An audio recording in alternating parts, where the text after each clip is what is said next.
सीटों पर पेच फंसा हुआ है, तो वहीं 3 सीटों को लेकर बीजेपी भी उलझी हुई है।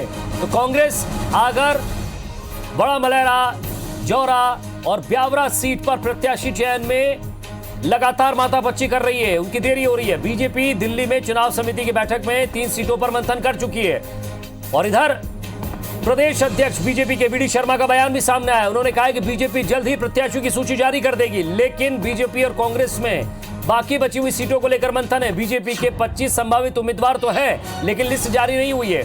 उधर कांग्रेस 4 सीटों को लेकर मंथन कर रही है। तो सवाल यही कि सूची का इंतजार, मंथन है बरकरार।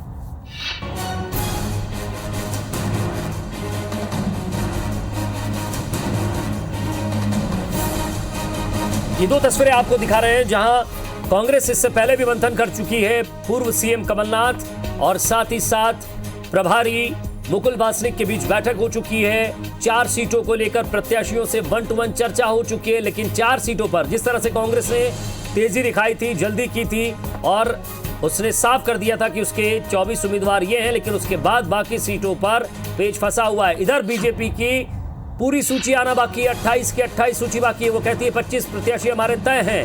3 प्रत्याशियों पर जहां निधन के बाद सीटें खाली हुई है उपचुनाव को लेकर, वहां सिर्फ मंथन जारी है। किसे टिकट देना है, किसे नहीं देना है, प्रत्याशी कौन होगा, इसको लेकर अभी भी मंथन चल रहा है। हालांकि बीजेपी दिल्ली में मंथन कर चुकी है, लिस्ट फाइनल हो चुकी है, लेकिन जारी करना बाकी है, क्योंकि प्रदेश अध्यक्ष कह रहे हैं कि जल्दी हम प्रत्याशियों की सूची जारी कर देंगे। और बाकी बची हुई सीटों पर जरूर मंथन चल रहा है, लेकिन दौरा लगातार है। चाहे वो पूर्व सीएम हो या फिर बीजेपी के बड़े नेता, लगातार दौरा कर रहे हैं।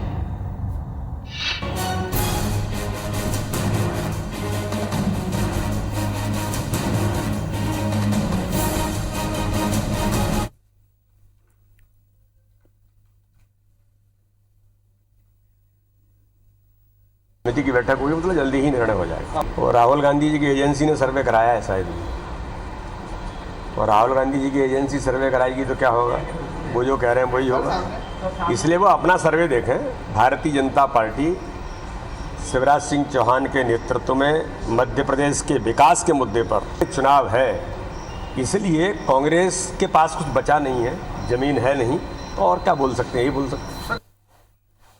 और ज्यादा बातचीत के लिए हमारे साथ हमारे इस खास प्रोग्राम में हमारे संवाददाता सुधीर हमारे साथ जुड़ गए हैं। सुधीर, 4 कांग्रेस की है तो 3 बीजेपी की सीट है। 3 वो सीटें जिन पर उपचुनाव होना है, हालांकि सीटें तो 28 है, लेकिन 3 वो सीटें जिस पर निधन के कारण उपचुनाव होना है, वहां किसको टिकट देना है, किसको नहीं देना है, फाइनल तो कर चुके हैं। साथ ही साथ दिल्ली में भी इस पर माथापच्ची हो चुकी है। अब वी.डी. शर्मा कह रहे हैं कि जल्दी हम लिस्ट जारी कर देंगे। कांग्रेस भी 1 टू 1 चर्चा कर चुकी है। मुकुल वासनिक, पूर्व सीएम कमलनाथ भी बैठक कर चुके हैं, 1 टू 1 चर्चा कर चुके हैं प्रत्याशियों से। कितना और समय लग रहा है?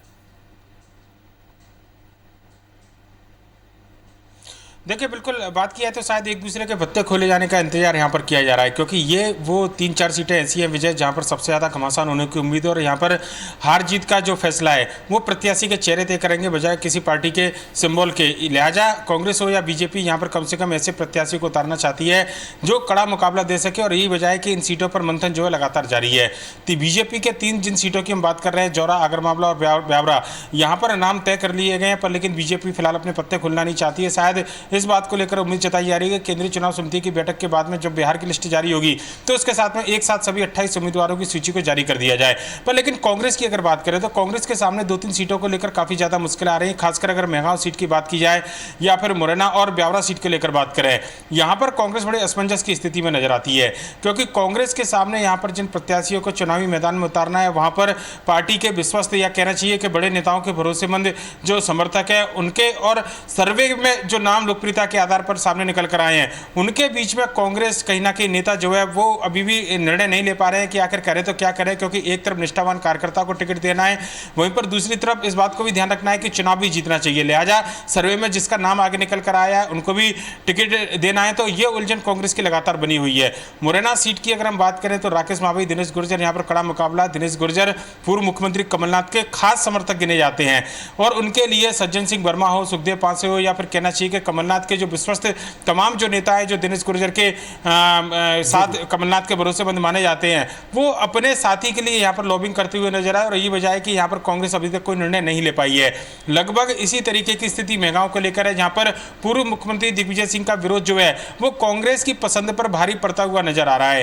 राकेश चौधरी जो कि कांग्रेस के सर्वे में आगे चल रहे थे, यहाँ पर उनके नाम को लेकर मंथन था, पर लेकिन दिग्विजय सिंह ने उनका विरोध किया। स्थानीय स्तर पर अगर बात किया तो डॉक्टर गोविंद सिंह जो बड़े नेता हैं कांग्रेस के, वो भी कहीं ना कहीं उनके विरोध में है। ऐसे में उनकी बजाय यहाँ पर डॉक्टर गोविंद सिंह की पसंद के राहुल सिंह और इसके अलावा राजेंद्र सिंह गुर्जर, इनके नामों पर विचार किया जा रहा है। हेमंत कटारे जो सत्यदेव कटारे के बेटे हैं, पूर्व विधायक हैं, अटेर से विधायक थे, पर लेकिन विधानसभा सीट बदलकर उनके नाम पर विचार किया जा रहा है। और यह माना जा रहा है कि 1-2 दिन के अंदर कांग्रेस का मंथन पूरा कर लिया जाएगा।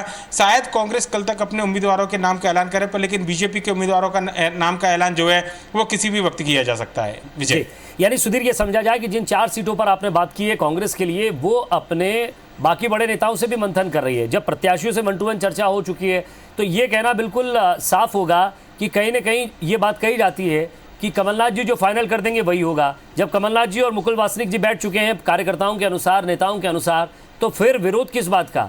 चौधरी राकेश सिंह को लेकर, या फिर हेमंत कटारे को लेकर, या फिर मुरैना सीट को लेकर?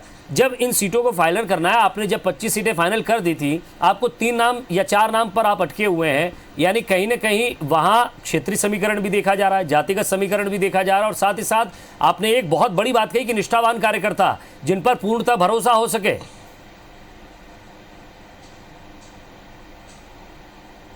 देखिए, निश्चित तौर पर विजय, और शायद ये जो एक धर्म संकट है, ये कांग्रेस के लिए एक सबसे बड़ा मायने रखता है कि निष्ठावान कार्यकर्ता को टिकट दे या फिर जिताऊ उम्मीदवार को, चेहरे को मैदान में उतारे। क्योंकि ये उपचुनाव जो है ये कम से कम कहा जा सकता है कि उपकृत करने का चुनाव तो नहीं है, चाहे वो निष्ठावान कार्यकर्ता हो या फिर किसी चेहरे को उपकृत करना हो। क्योंकि इन चुनावों के जरिए सत्ता में वापसी का ख्वाब कांग्रेस देख रही है, लिहाजा एक सीट कांग्रेस के लिए जीतना जरूरी है। और सभी 28 सीट कांग्रेस अगर जीत कर आती है, तब उसके सामने सरकार बनाने की राह जो है आसान होगी। लिहाजा कांग्रेस यहाँ पर किसी भी स्थिति में रिस्क लेने के मूड में तो बिल्कुल भी नहीं है। पर लेकिन जो अगर बात किया कि बड़े नेताओं के समर्थकों के बीच का जो विवाद है, ऐसे में उनको मनाने की कोशिश कैसे की जाए, शायद अभी तक जो इंतजार है वो इसी बात को लेकर चल रहा है, और इसी बात की एक्सरसाइज लगातार यहां पर जारी है। कल पूर्व मुख्यमंत्री दिग्विजय सिंह, पूर्व मुख्यमंत्री कमलनाथ के बीच में चर्चा हुई। हालांकि दोनों नेताओं की इस चर्चा को अनौपचारिक चर्चा बताया गया, पर लेकिन मेहगांव सीट की बात हो या ब्यावरा सीट की बात हो, यहां पर दोनों नेताओं के बीच में विचार मंथन हुआ। और यह माना जा रहा है कि ब्यावरा सीट पर अगर कोई भी उम्मीदवार उतारा जाएगा तो वो दिग्विजय सिंह की पसंद का होगा, चाहे वो डॉक्टर जो निधन हुआ गोवर्धन दांगी, उनके बेटे की बात हो, अभिनव दांगी की, या फिर गोवर्धन दांगी जो कि पूर्व विधायक रह चुके हैं, उनके पुरुषोत्तम दांगी, माफ कीजिएगा, उनके टिकट की बात हो। तो इन ऐसे चेहरों के बीच में नाम तय करने के साथ में बड़े नेताओं की नाराजगी कम से कम ना निकल कर आए और अपने समर्थकों को भी मनाकर रखा जाए, ये कोशिश कांग्रेस की है। लिहाजा इन 4 सीटों पर सबसे ज्यादा एक्सरसाइज चल रही है। बीजेपी की एक्सरसाइज पूरी हो चुकी है। अब गेंद जो है वो केंद्रीय नेतृत्व के पाले में। जब भी केंद्रीय नेतृत्व चाहे सूची को जारी कर सकता है, पर मध्य प्रदेश के स्तर पर कम से कम बीजेपी में 3 सीटों पर सहमति बनने के साथ 3 सीटों पर नाम जो है वो तय कर लिए गए हैं। विजय जी, और जिस तरह से आपने पूछा भी था वीडी शर्मा जी से, उन्होंने साफ कहा कि जल्दी हम लिस्ट जारी कर देंगे। सुधीर, तो नज़र बनाए रखिएगा, क्योंकि बीजेपी हमेशा से प्रेस कॉन्फ्रेंस नहीं करती, वो सीधा सोशल मीडिया में मीडिया के माध्यम से ही अपनी लिस्ट जारी कर देती है। ज़रा नज़र बनाए रखिएगा, आगे भी आपसे अपडेट लेते रहेंगे। बहुत बहुत शुक्रिया इस तमाम बातचीत के लिए।